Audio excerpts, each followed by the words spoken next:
Hey, good morning and welcome to Breakthrough Walls. I'm Ken Walls and I'm your host. And today I have an amazing lady joining us on the show from the other side of planet Earth. She is down under. She's in Australia and her name is Tracey Cook, and she's coming on to share her mind-blowing story. So you guys, number one, share this out for me, please. Number two, stay with us and we will be right back.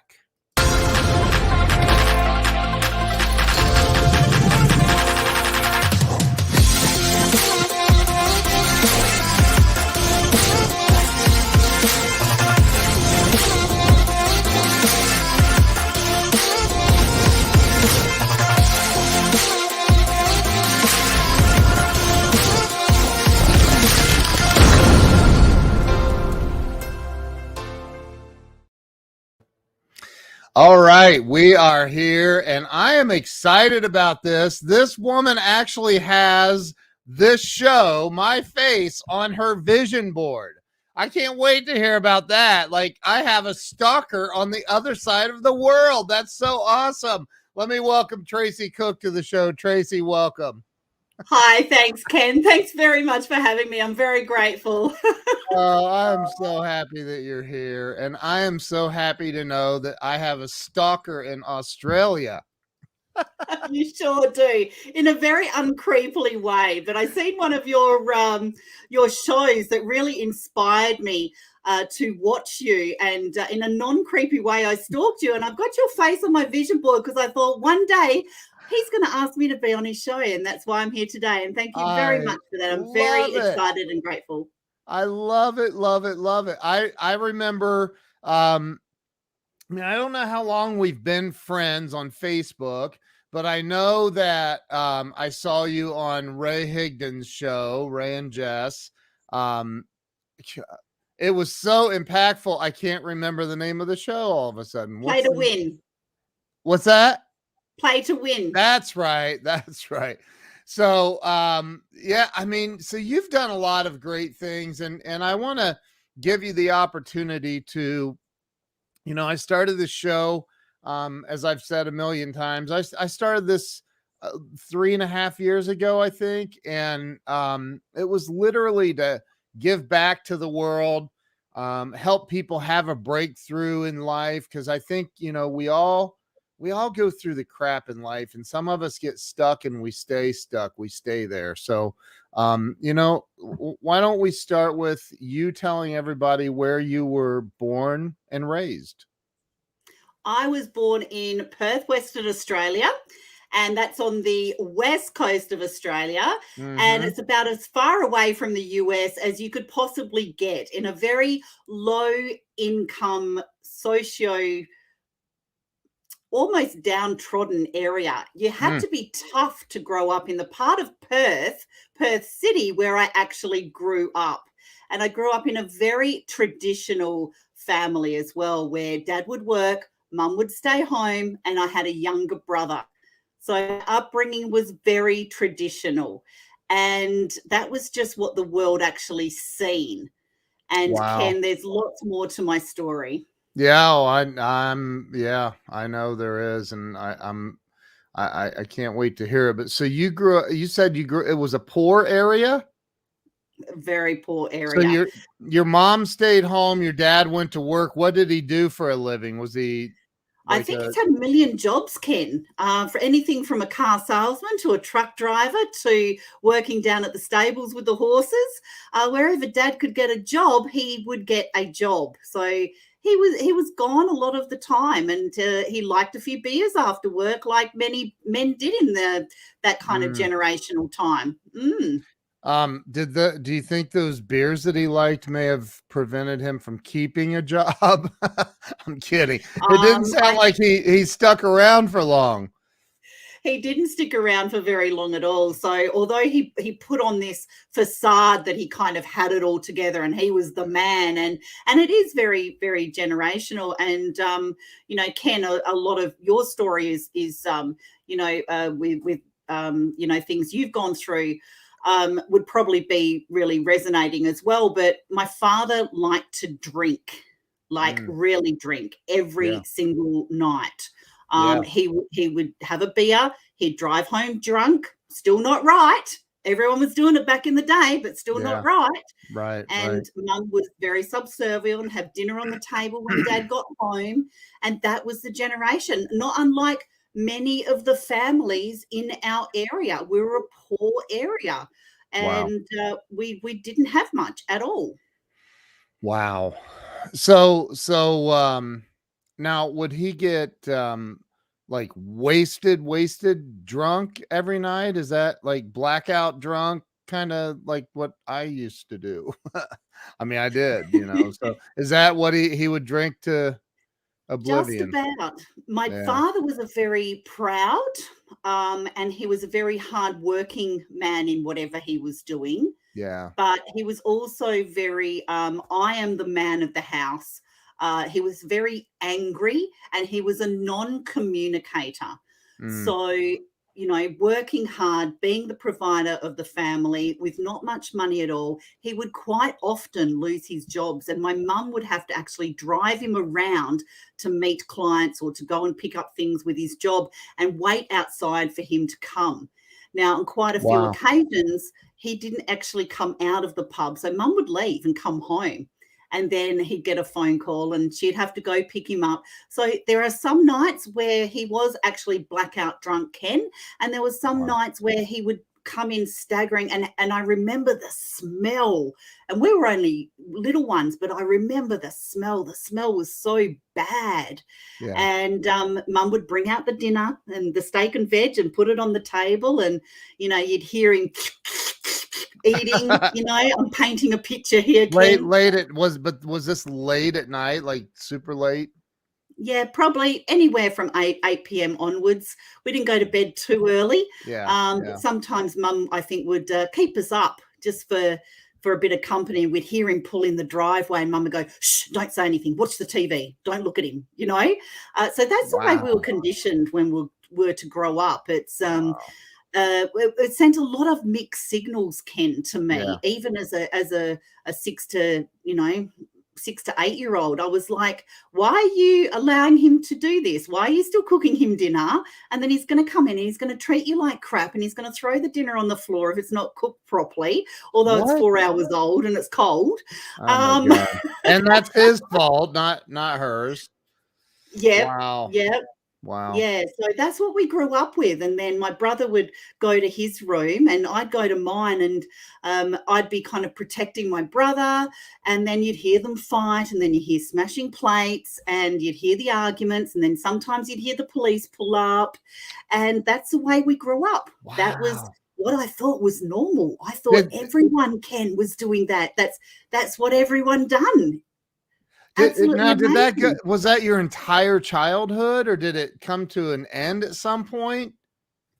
For most of it, he stopped drinking and just went clean sober when I was about 12 or 13. There's a Yeah. few vague areas with ages there, Yeah. but by then I was a bad girl. I was hanging out with the wrong crowd. I had a bone to pick with everyone, Ken, because then I Yeah. was angry, and I was lashing out because once I realized, when I was having sleepovers at friends' houses, which I tried to do as much as possible to get away from the family that I Yeah. never felt I belonged in, I realized that wasn't normal. Yeah. And there was other underlying things that were happening around that time as well, Ken. There was a family, friends that would come up from the country, and they had two sons, older boys, and I still get quite emotional talking about it, but I know that I have to say it because there's somebody out there that needs to hear my story in true vulnerability, and hopefully it's not too triggering for people. And I was getting a lot of childhood sexual abuse from their friend's older son, and I never told anybody because, Wow. again, I thought this was happening to everybody, and I was already dealing with a lot. And I still remember, like it literally was yesterday, Ken, that I knew that this was wrong. I knew that maybe it was happening everywhere, and I knew that I didn't belong here. And isn't that so strange that even at such a young age, you know you're meant for more? Isn't that But amazing? what age was that? When did that occur? That was from about 7 or 8 years old all the Ugh, way through till I was about 11. wow. And then I hated the world, Ken. Yeah.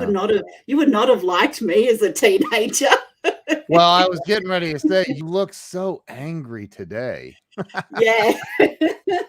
You're a bright, shining light today. So you went through all this. It's that stopped, you said, around 11.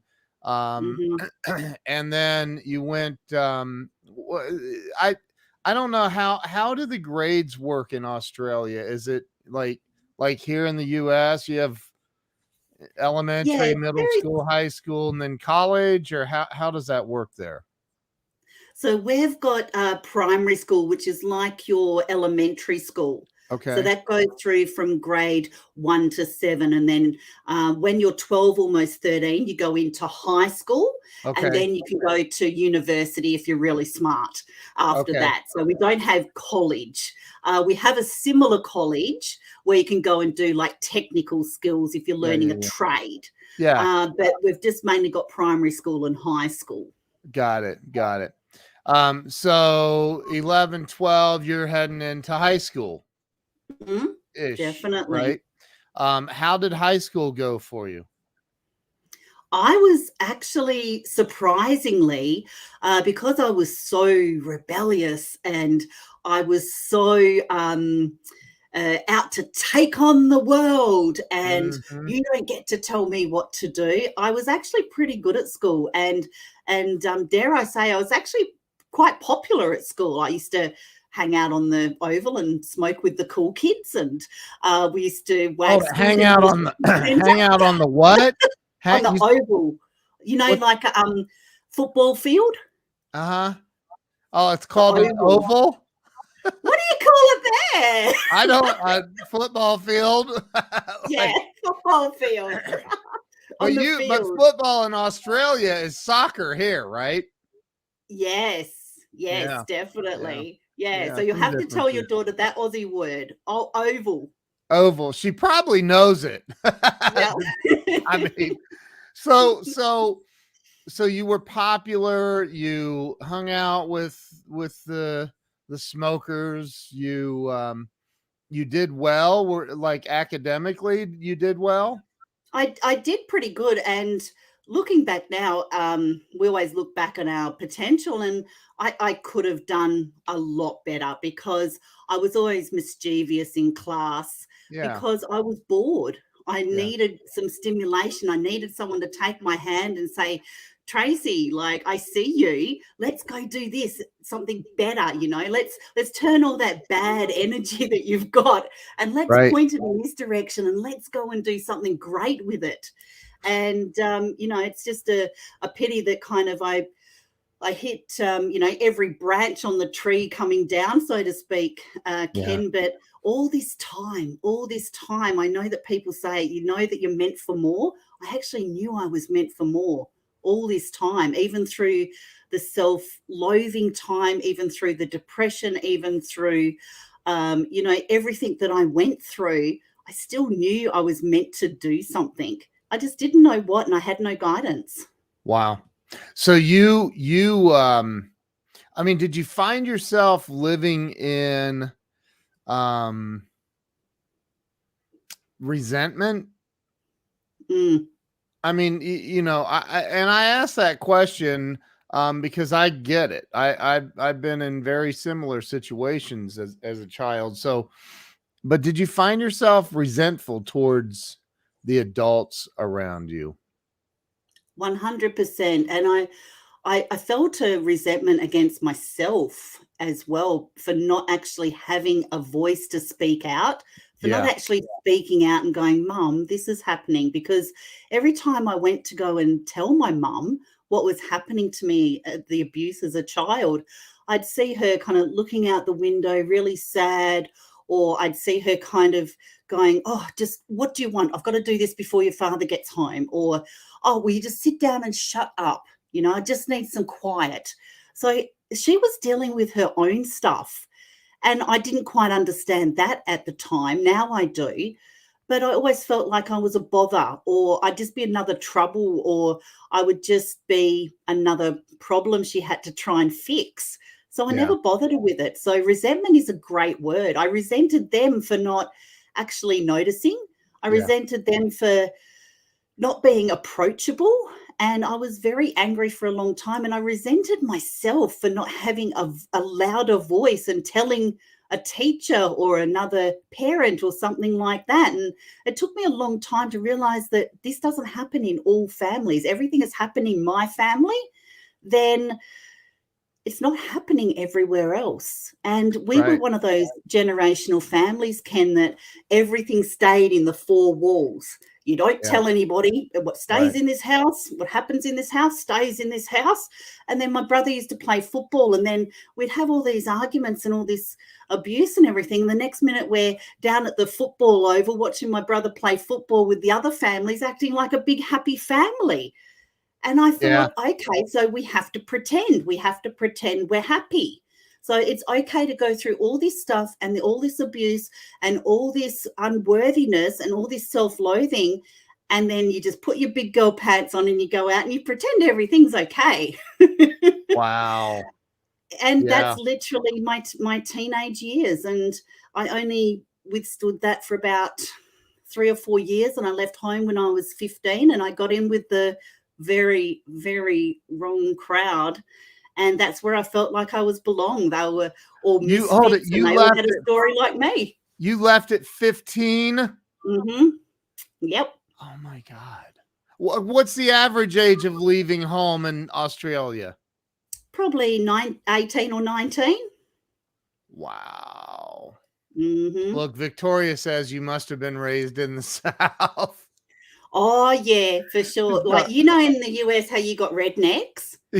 We've got bogans over here. So I would be probably classed as an Aussie bogan, A which is bogan? kind of like a bogan, Aussie bogan, which is like a redneck in the US. That's so awesome. I love it. I love it. So you left at 15. Where did you go? Well, I actually moved into a share house, and that was full of misfits and broken people, and people who had a chip on their shoulder, and people who were fighting against something. And I actually felt for the first time ever like I belonged, like this bunch of misfits, this bunch of people that were all broken, that all had stories similar to mine. They were now my new family. And we were Wow. partying and drinking and doing things that, 15 to 17-year-olds shouldn't do. And I grew up very, very quickly. I was going to nightclubs. I was hanging out at biker bars. I was, I would fight you, second. Really? Who is that girl? Who is that girl? You would fight? Oh, yeah, I'd fight. I had a chip on my shoulder, and I was so cocky, and I was overconfident, and I was full of myself, and I was arrogant, and I just hated the world. Oh And my I God. still went out and still thought I need to do something. I was still working. I still always maintained a job. What I what still what had kind of work? I mean, what kind of work job do you have at 15, 16 years old? I was stacking shelves in supermarkets at nighttime. Wow. Yep. Wow. Holy crap. And how long did you do that? I'd done that for probably almost a year, Oh my because that God. was paying my rent. And I Wow. always worked, Ken. I always had a good work ethic. Yeah. I don't know where I got that from, but I thought, well, if I don't work, I don't eat. I figured that Yeah. out very quickly. Yeah, And that's kind of important. kind of, Yeah. So definitely. so so here you are. So did you graduate high school? No, No. no. Um I went to year 10, Uh-huh. I didn't go to upper high school, but a lot of my friends in the high school area we were in, they didn't go to year 12 either. That's kind of like the upper high school. I got my year 10 certificate, Okay. but that didn't really get you in any places. So Right. I was okay at school, but I wasn't academic. I've never been academic. I've been street smart. I'm good at talking to people. Yeah. I've got a good work ethic, but I've never been good at like maths or anything like that. So that I had to self teach myself. And I'd Wow. done that for many years afterwards. I would still apply to these jobs that were totally out of my league, and I'd fudge up my resume to make myself look really, really smart. And I'd get the job because I could present well at an interview. And then I would just learn while I'm on the job. I'm like, okay, so I need to do this, I need to do this, and make friends with one of the popular co-workers or something and say, hey, it's not the way I was taught. Can you just show me? So I used to kind of hustle, right? I Yeah. used to hustle when I was about 16, 17, 18. I love this question Victoria's asking. What was something that happened during that phase of your life that left a profound impact on your life? And how did that moment impact your life? Can That you is a think of great anything that question. can Great huh? question, Victoria. I remember going to this party house with a bunch of friends, and I seen the oven door open, and I seen two little kids eating kind of these cold chips that were made in the oven, while the mum and the dad were drunk out the front, and there was a party going on, and there was these kids running around. And although I was kind of wayward and had a grudge on my shoulder, I remember profoundly, Victoria, so thanks for asking, looking at these children thinking, I don't want to be like that. What can I change? Literally, it was as simple as that. I don't want my life to be like this, looking around at everyone. What am I going to change? And that was very profound for me. How long did it take you to change from that point? Wow. Years, 10 years, Yeah. So and that was how old? 16, 17, about, 18. about 17. Okay. And so how did life go till, I mean, where did you end up in a long-term career? Um, what happened from there? That's a great answer. You name the job, I've probably had it, Ken. Really? I can shear Wow. a sheep, and I can tie up a horse, and I can stack shelves, and I can pour a beer, and I can drive cars around for limo service, and you name it, I can just about do it because Wow. I was willing to do anything. And I am a little bit adventurous. I do like a little bit of an adventure as well. Yeah. But from that point, when I was 17 or 18 onwards, I actually went back home to my parents for a while. And that only lasted a very short amount of time because nothing changed. And I hadn't really had much contact with them. And Yeah. then I moved in with a girlfriend and her parents who tried to help me out. And I wasn't actually grateful, Ken, that they were trying to help me out. I just thought they were trying to tell me what to do. Yeah. Um, so here I am going, someone please help me and save me. And then I'm like, actually, no, I'm okay. I'm Yeah. fine. I can do this on my own. And then I moved out again. I moved out with a boy I met, and he was a little bit older than me. And he was really nice and he was really caring. And I self sabotaged because I didn't feel I was worthy, Mm, and I wasn't open to love or being loved. And I sabotaged myself out of that. And then I was about 23 ish. And then I was up north of WA. And when you see Crocodile Dundee, the outback, that's where I was. And wow. I was traveling around on the stations and the roadhouses. And it was fantastic. That was, What's a station in a roadhouse? What's that? you know how you got ranches? Yeah. We've got stations. Oh, okay. So were you It was working awesome. at these ranches or stations? Yep, that's where all the Wow. cowboys were. Oh my God. Oh my Lord, have mercy. So, And stations, we'd shear sheep. Oh, it's called a roustabout. That's where you gather up all the wool and you throw it out for sorting throw it out where? on a sorter, and you pick all the dungs off it and everything. So Oh it's my all God. clean to get baled up. Wow. Wow. I mean, did you chase kangaroo at any point? I'm just I kidding. actually, you know, there's a funny story. You We've know, actually got kangaroos in my front yard, literally. you do We've got know that every time Australia comes up to an American, the first thought we have is kangaroo. I literally have them in my front yard. There's a family of them. They live in a Right reserve now? 2 doors. Yeah, 2 doors No. down. They live in a reserve. Drives my dog crazy. They eat all the grass out of our front yard. That's what kangaroos eat is grass? Yeah. I did not know that. I heard they can be violent. Oh yeah. Yeah. If they're standing in my driveway, I can't back my car out. I have to Why? beat my horn because they stand up like this and they get defensive. You They're can't angry. I think kangaroos are angry. really. What Very many nice ones. they won't move? Like if you just No. keep going, you run them Yeah. over? And they jump on your car as well. And then Oh you see my, them as roadkill on the side of the road. are you serious? Yeah, Oh I my, am. You got to come wow. Down down under, Ken. You got to come down under. It's a I totally guess. different world. If it ever opens up again, I will. So, okay, so you are, let's see, what age were we at? You were around 20 or so, maybe?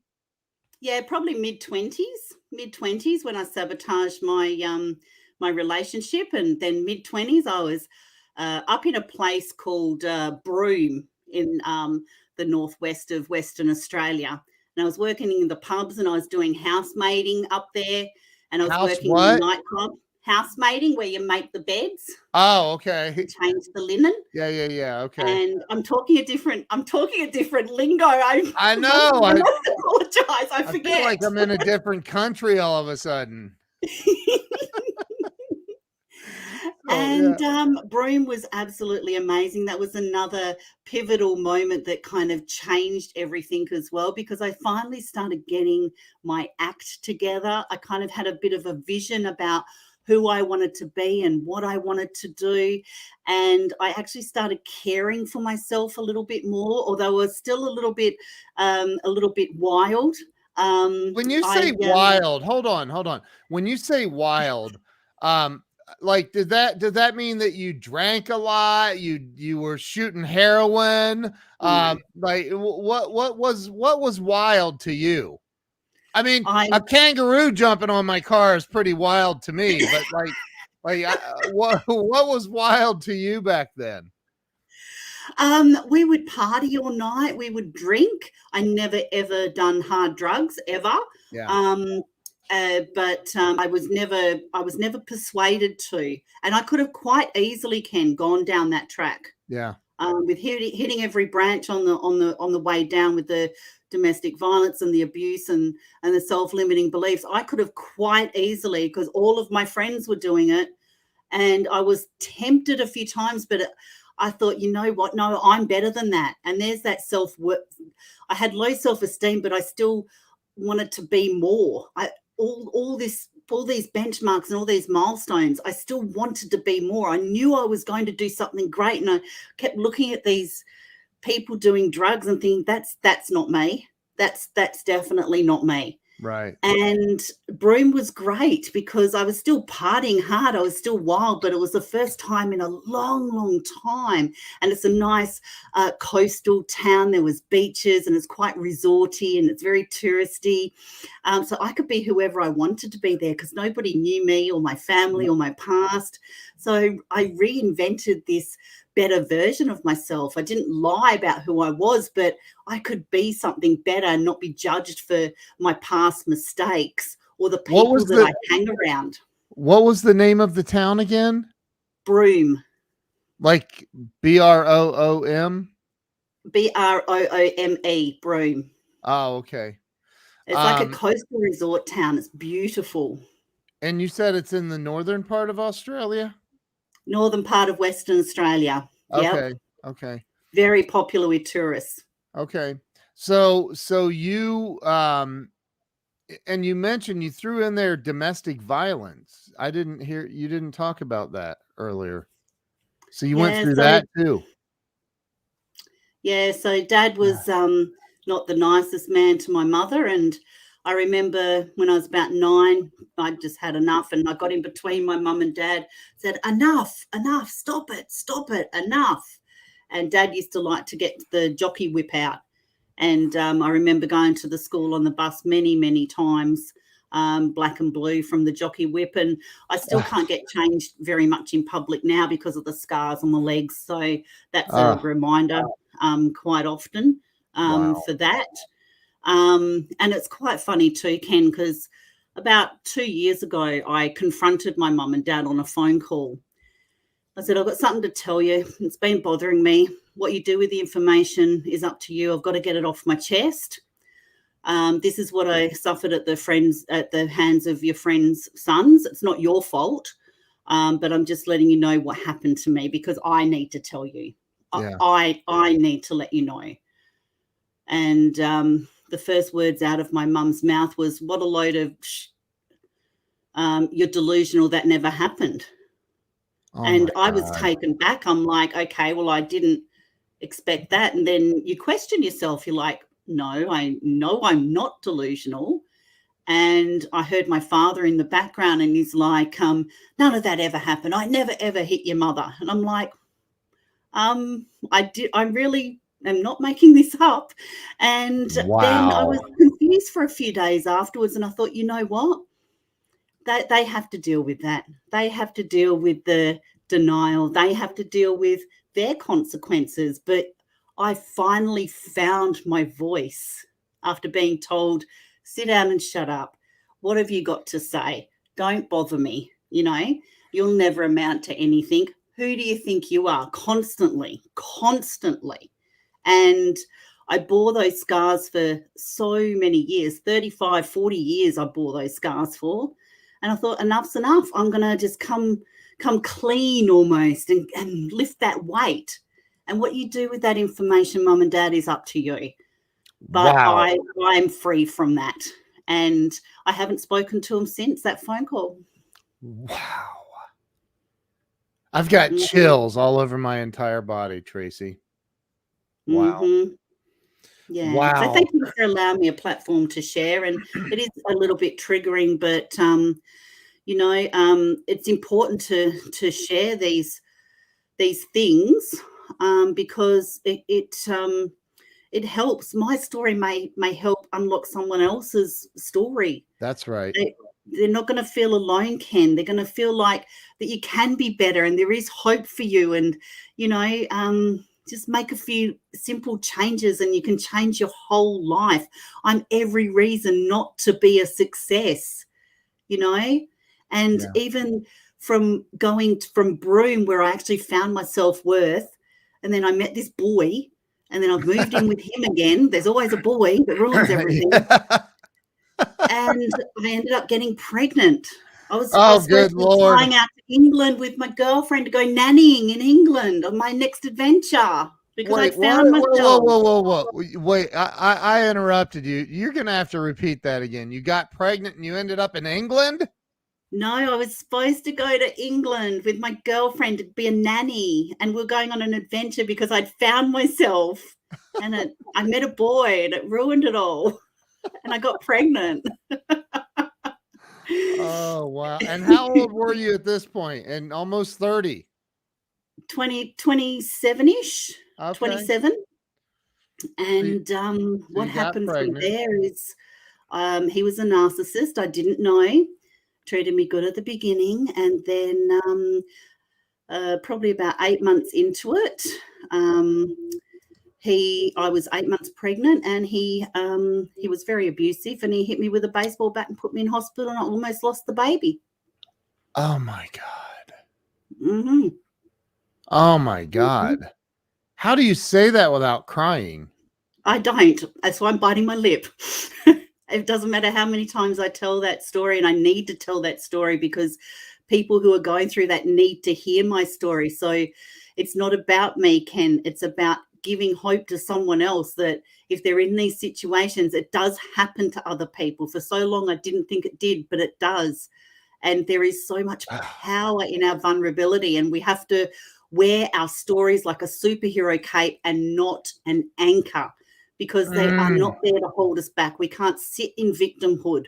We do have to rise above, and we have to lift other people up with us. That's why I tell my story, and I tell it wherever I can and to whoever I can, because one day my story might just be those words that someone needs to hear to leave that kind of situation, or think, you know what, maybe there is a better way, or you know what, if she can do it, so can I. And it's worth every single time I have to bite my lip and tell that story. So you said, and Brad has a question. I'm going to pop up in a second here, but you said you almost lost the baby. I'm glad you said almost, because that could definitely change the entire interview. So what happened from there? You're in the hospital after being hit with a baseball bat and almost losing your baby. Where did things go from there? And Brad has a question. I think you can probably answer this while you answer mine. How were you able to choose your thoughts towards something good and productive when drowning in chaos? So yeah, how were you able to choose better thoughts, and what happened from the hospitalization? And it's a great question, Brad. And Victoria kind of hit on this before as well with her question. She Because said, I hope she fed, I hope she fed him to the kangaroos. I bloody should have. You know what? There's only, I believe, and I've been challenged in this conversation a few times, a few defining moments in your life. Now, the most major defining moment in my life is when I'm laying in that hospital bed and the doctors are moving around me and the pastor's standing next to me telling me I'm going to lose my baby. And all those years I'd been silenced and I didn't have a voice, and I was told I was worthless, and I was told nothing good's going to happen to you. You know what? In that very moment, it was like there was slow motion. And I remember looking up and I remember thinking, not today. I claim my power today, and I will not lose my baby. And I tell you what, God, creator universe, whoever is listening to me, if anybody cares for me, today is not the day I lose my baby. Today I take back my power and I go and be the best version that I can, and I keep my baby and I leave all that crap behind me, and I step into my power that I should be, that I've always known that I've got. And that day, Ken, I found my voice. I found my voice, and I found so much strength in that. So yes, Brad, that's how. Because we sometimes wait for that prognosis or that diagnosis or that life-altering event, like me laying there 8 months pregnant, black and blue from being hit with a baseball bat as a victim of domestic violence. And it was that thought of losing my baby. I thought, you don't get to win. You don't get to choose how I live my life and what I want in my life. I choose. And I choose today to be better. And that was the life-altering moment. Amongst all this chaos, I'd never felt more calm and more strong. Wow. Excuse me. Wow. Wow. I don't even know what to say. You had your baby, right? Baby girl, she's almost 28 now. Cheyenne, American name, Cheyenne. She was a warrior. She's a warrior. She was born amongst chaos and she survived. So her Tell me name you was did not Sharon. go back to the baseball bat guy. No, not at Good all. for you. Good for you. Not at all. No, no way. From there, Ken, I got my own place, and it was this cockroach infested small flat with moldy walls, and I had hardly any money to pay the rent. But you know what? That was my flat, and I scrubbed it all weekend with bleach, and I had to go to the shop every day and buy a bag of ice to put in my esky because I didn't have a fridge so that I could keep the milk cold. I was working 2 jobs. My daughter was in daycare. Oh And then my when she God. went to school, she was in before and after school care. I was working 3 and 4 jobs. And I Wow. was studying because I wasn't very smart. I wasn't very book smart. I didn't know a lot of things. There's still a lot of things now that confuse me. And I have to read and I have to watch things over and over because, I just, I'm not going to say I'm not smart. I'm smart, but it takes me a while to learn some things, and that's never Yeah. going to go away. And that's okay. That's who I am. But I got my own place. I got my own car. I Wow. got my own house. My daughter was going great, and I got on my feet. And I was single for a long time, and I was just working and saving money. And I bought all my own furniture, and it was mine. It wasn't the best, Wow. but it was mine. And I was so determined to make something of myself. But you know what?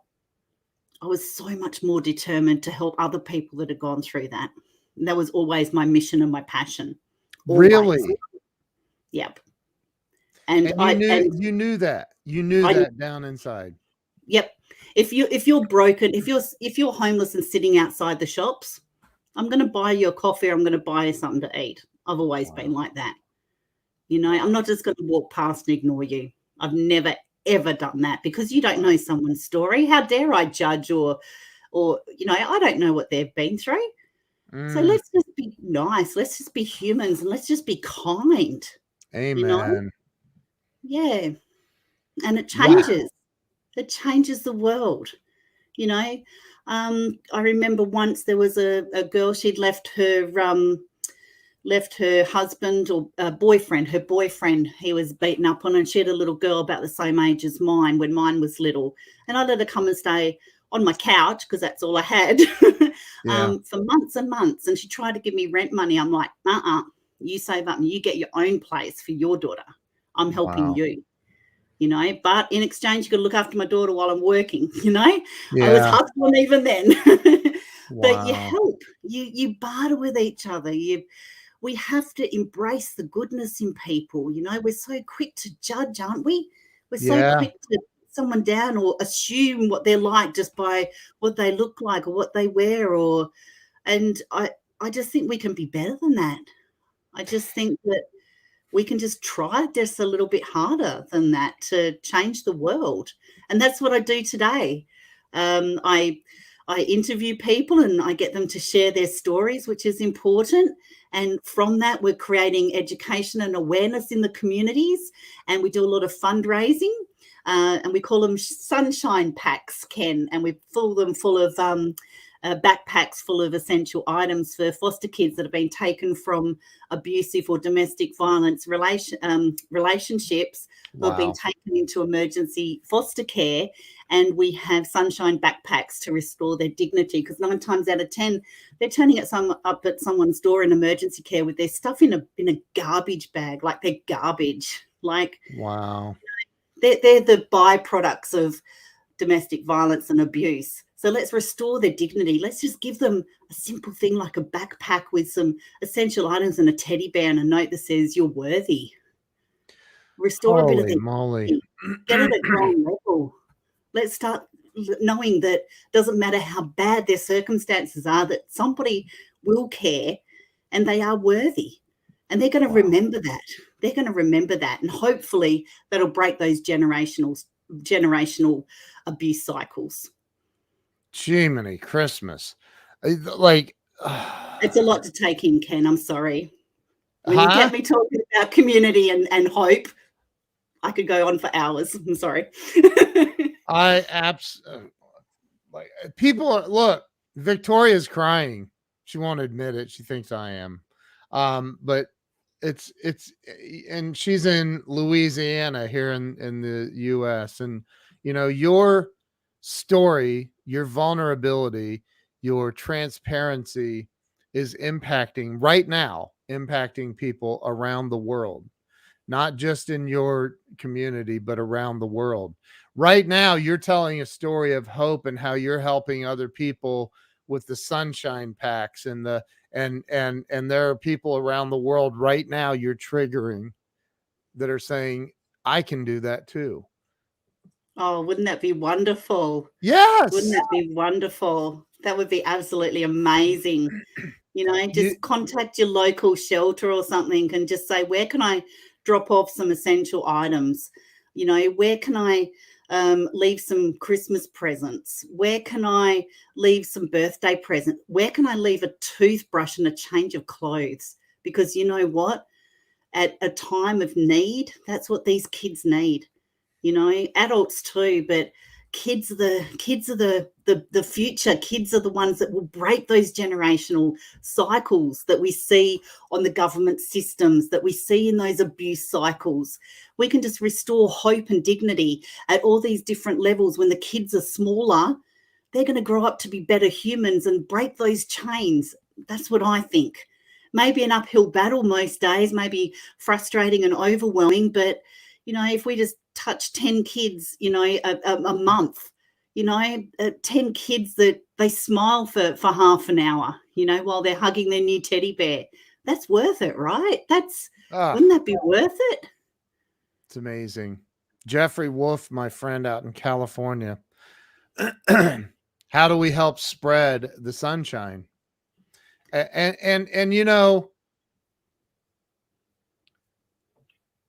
there are people who will never know the pain that you've been through. They'll never know the pain of wondering if parental love is a real thing. Like, right? Mm-hmm. They'll never know that pain. They were raised in the Leave It to Beaver type family, where everything was perfect or close to perfect, and never had to live with cockroaches in a mold infested flat or apartment, we call it here. They won't ever know that. And I think that pain, that understanding, that knowledge that you have, that is what is the driving force behind your love for other human beings. I truly believe that. Pain is the predecessor of all wisdom. I wrote that in my first book. And it truly is, Tracey, and you're the epitome of that. Like, you're showing it, you're teaching it, you're spreading love and help, and wow. Thank you, Ken. That's very kind of you to say. Thank you so I, much. I'm I'm very blown grateful away. for those words. I'm It's a blown lot to away. take in. It's a little bit triggering for some people. So for that, I Yeah. do apologize. But, it's important for us to share our stories, no matter what we've been through. I mean, in 2016, I battled cancer and survived. Wow. Um, I was in the US during that time, actually, in Florida, in Fort Myers. Really? Yeah. It's a Wow. long flight. It's 36 hours to get over there. Wow. Wow. And I beat that. If we just have the right mindset, and we don't have to be perfect, and we just be that little bit better every single day, not only for ourselves, but for someone else. And that could just mean maybe letting someone in front of you in traffic. That might be a good deed for the day. Let's just start there without trying to beat them so they don't get in. Just little things like that could change your day. It changes your vibration and your energy, makes you smile because you've done a good deed, and Yeah. it saves frustration, right? Just a simple thing like that. Yeah. Or, what's wrong with just, texting someone, just say, thinking of you, you're awesome, you're appreciated, just thinking of you. people need to be seen. They need to be recognized. They need to be heard, and they need to be loved, Ken. You know, let's just show some love in this world that is full of hate, that is full of divide, that is full of resentment. Let's be the change. The world more than ever needs thought leaders and world changers and people to say, you know what? Here's a helping hand up. Link arms with me. I'm not going to put you down. I'm going to accept you for who you are and where you are and where your desire is. And if you need me, I'm here to help you. If not, I'm going to be sitting in the front row and I'm going to be cheering you until you believe in yourself. Wow. You know? And that's what we need. We need this hope. We need people to genuinely care for each other. You know, open a door, hold a door open, carry someone shopping out of the supermarket to their car, walk an old lady across the street. You know, say hello to your neighbour. You know, if you got your lawnmower out, go and mow your neighbour's lawn just because you can.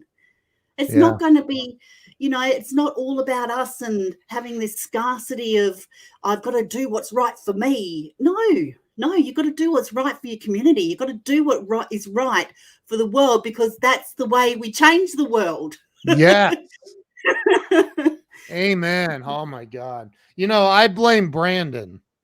I'm kidding. I'm kidding. I just triggered some people. I'm sorry. Oh, Damn Brandon. So wow, Tracey, you are holy crap. I'm a bit passionate, prepared Ken. for this. I'm a bit passionate. I should have actually worn my trigger warning a t-shirt actually, Ken, but I'm a bit passionate about people being nice to each other. And I'll call someone out if they're not. I've got no problem in that at all. I've still retained a little bit of my wildness there. I love it. You know, I don't and care you'll fight them. You'll literally fight them. Probably not now because I've got 9 grandchildren, and you know, I have to be a respectable nana now, Ken.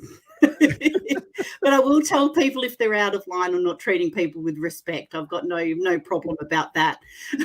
Wow. I will call people out. Victoria thinks you and I need to go on tour together. Fantastic. Ken and Tracey down under. Yeah, no, I'm not. No, you guys get locked down too much there. You can come here. Yeah, that's probably better actually. Yeah. We're crazy down here in Australia at the moment. Well, the East Coast is. West Australian actually looks like the C word before it all happened. We've like going back in time actually, our state. Really? Yeah. Are you guys locked down right now? Not lockdown. We've got a hard border closure. Our premier locked the borders down.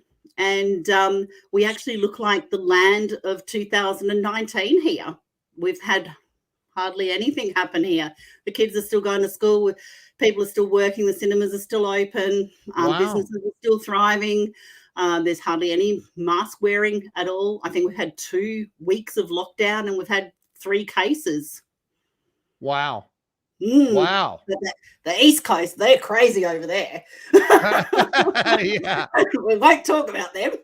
Yeah. Well, that's kind of like our West Coast, but you know, not everybody there is nuts though. Just their governor and some. So Doug says, "Thunder from down under, Ken's gun show." That's hilarious. Victoria said, "I heard Australia has gigantic spiders." Yes, they do. Yep. Really? Massive. Big huntsmans. They're about this big. Can you see that? In your house? That big. They're huntsmans, yeah. They're in huge. Your they're house? Everywhere. Yeah, we've had them here. Yeah, or you'll be driving along in your car and they're on the dash.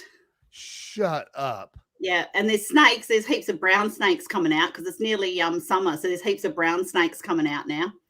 So we know to look out for them. Yeah. Wow. But yet again, when I was in Florida, You got alligators there, and I got chased by a raccoon. You did? I got chased by a raccoon in Orlando. Now, hold it. Literally. How long were you in Florida? I was there for I was there twice in 2019, once in May and once in October for just over 2 weeks each time. And Wow. we're staying in Orlando, and I got chased by a raccoon, literally. Was that when It you was were crazy. in Florida for Ray's thing? Yeah, I was actually. Wow. Yeah, Wow. it Was was so interesting. And there's alligators, that, like oh, I massive know. ones. They're big. And y'all reckon there's big scary animals in Australia. Man, I've never been chased by by a wild animal like a raccoon before. They were, whoa, they looked really cute. So I went up to him and I was like, oh, I thought it was like a, kind of dog or something. You could be like friendly with them. No. They jump at you, they chase you. The Wow. raccoons? The raccoon. Oh, yeah, they can get really pissy with you, like big time. Oh, yeah.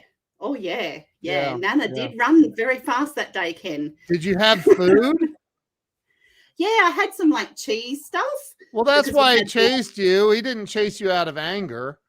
He Oh, chased you okay. because Because I you ended had up throwing food. the food. I ended up throwing the food and he went after that. Yeah, of course. I didn't That's know what they he were wanted. chasing me for food. They do. Look, Victoria said they do resemble a koala a tad. But koalas can be mean too, right? Oh, yeah. Yeah. They can really grip onto you. So can a Yeah, raccoon. definitely.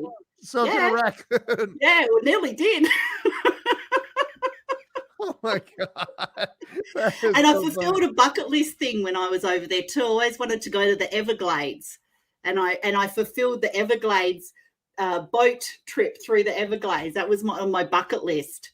My Look, next one is New York. Whenever the Doug, world Doug opens up. knows Doug knows a little something about the snakes. Do you have snake sticks there?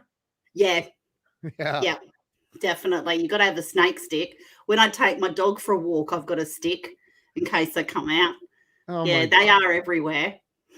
Do the kangaroos not try to attack your dog? Yeah, all the time. My dog sits at my front window and they're out on the front lawn and my dog goes ape. She goes from window to window she can't figure out whether to play with them or fight them. And she goes nuts. She goes absolutely nuts. I'll have to send you a clip of them in my front yard. I got They're just like, yes, hi, please. You have to hanging do it. out, just eating your lawn. Oh my God, that's hilarious. Wow. Drop the cheese. Oh, that's funny. What do you do with the snake? Yeah. Oh, you just kind of run. You just Wow. they tell you not to stand still. And I'm not No. standing still. If I see a snake, I'm just running and taking my chances. Oh, she said, what do you do with she meant with the stick. Oh, with the stick, yeah, you just kind of bash it until it stops chasing you. Basically, there's no actual Aussie tutorial on that. I really actually should do one. But no, the best thing is some of them have got a loop on the end and you flick it away from you so you can run. Oh my Yeah. God. Yeah, Wow. wombats. Not many wombats where I am. What's a But, wombat? it's kind of like a hedgehog without the spikes. Really? Yeah, Are they mean? they can be. Oh my They can God. be mean like a raccoon. Like if you leave them alone, they're okay. If you got food, they'll probably want to try and eat that. She said, OMG, they chase you. Wombats don't run very fast, though, so that's No, all right. she means the snakes. Oh, the snakes. Oh, yeah, they can do. They'll Yeah, for they'll sure. chase you. Yeah, Have you yeah. ever They thought kill a lot about of dogs. moving away from all that craziness? Where Wow. would you move, though? It's everywhere, unless you move to inner city. It's not in Ohio. What the? I've never been chased by a snake. I'm just going to put it out there. Or a Yeah, raccoon. They're too afraid here. oh, But in Ohio, we carry guns. So, like, you know, Mhm. wildlife knows that too. They just know, like, no, these people are crazy. They have guns. Yeah. Yeah, we don't have many guns in Australia. Like, you have to be licensed and it's regulated, and, my husband's got guns. Yeah. He's a shooter, but he's registered and it's all locked up, and, we don't carry them in our glove box, and you can't buy them at our local supermarket or anything like that. There's special places. The police do regular checks to make sure everything's locked up and everything. So Wow. gun control here is pretty much controlled. Very much so. Wow. Oh, Mm. Teodora just came in. Teodora, you gotta go back and watch the the replay. Tracy's story of domestic violence and being a survivor of child abuse and sexual abuse, and just amazing story. And Tracy, you're amazing. I could sit here and talk to you all day. Oh, The thank the you. you I the one question I want to ask you, because I think that it's important. I ask this in every interview, and that is, number one, um, what do you think holds people back from experiencing real financial success? Because financial money is important. Um, I've been homeless and broke, and I've been wealthy, and wealthy is better. Um, Way better. So what do you think stops people from experiencing real financial success and happiness and freedom in life? Knowing why you're doing something, knowing that the impact that you can make is bigger than your own excuses. You've Wow. got to know why you're doing something. Without that, what's going to fuel you? Just lining your pockets full of money isn't enough fuel. You've got to Right. have a bigger purpose. If you're in alignment with your purpose, the rest will come. The money will come. And with more money, there's more impact. And money is good. Tell yourself, money is good. It's not evil. Monies. It's not the Yeah. root of all evil. It is Yeah. good because more money, more impact. But know your why. Know why you're actually doing something and be passionate about it. I love that answer. So the other question I have is, you know, the whole COVID and lockdowns and the last 2 years, basically, we went from we're gonna have a 14-day lockdown to flatten the curve, to now it's been 2 years.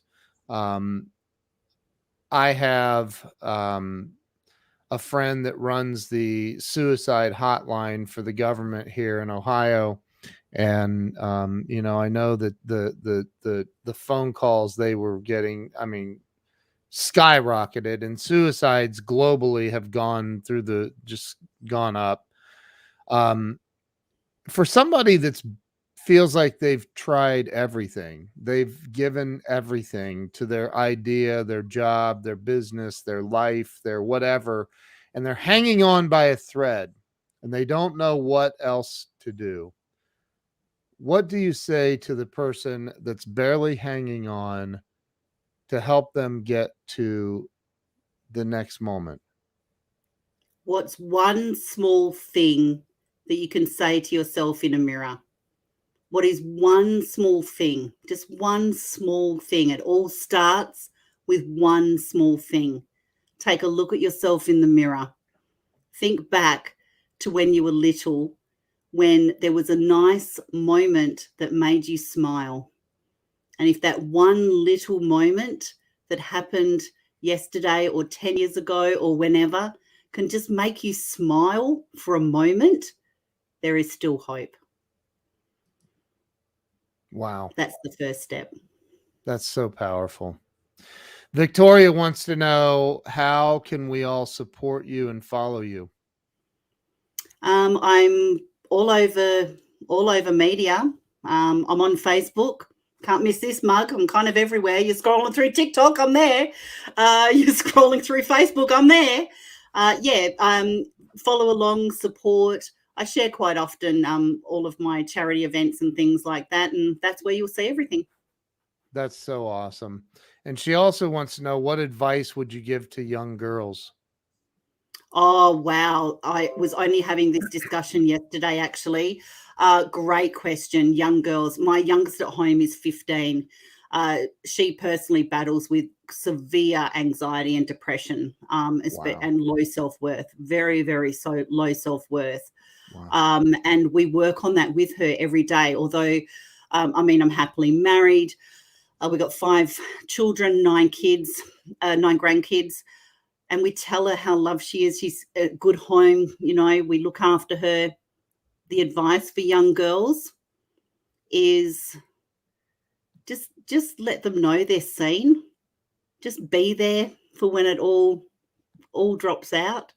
Just let them know that you are just there. You don't normally have to say a lot to young girls, but just for them to know that you're by their side if something does want to be talked about, if something happens that they're experiencing, just to know that you are there and constantly remind them of that. I see you. I'm here. I'm here when you need me. I see you.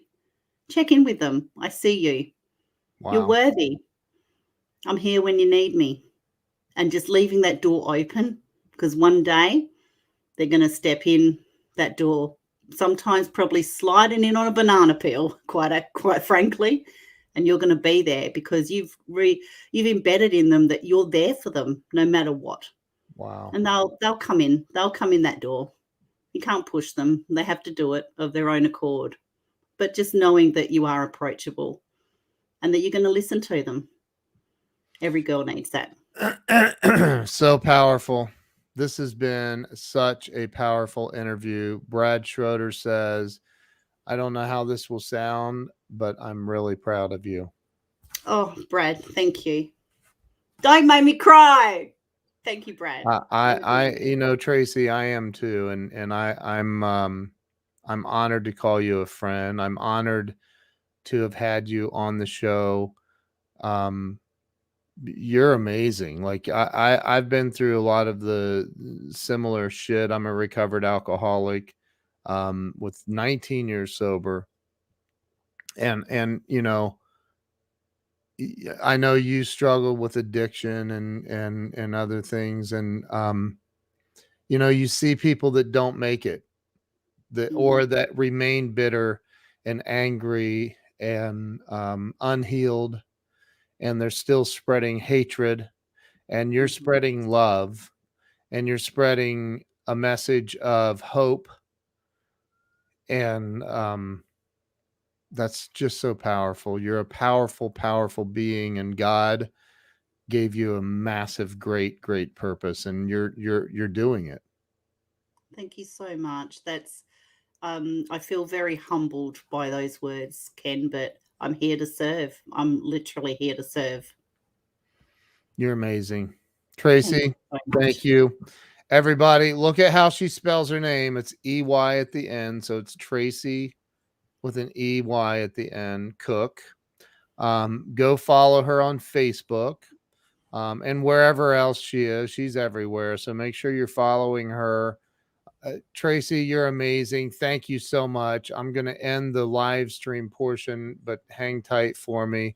And, just know that, and Victoria said she has followed you or sent you a friend request or whatever. So, wow, I'm just blown away by you. So thank you so much. Thank you. I really mean that. Everybody have an amazing day.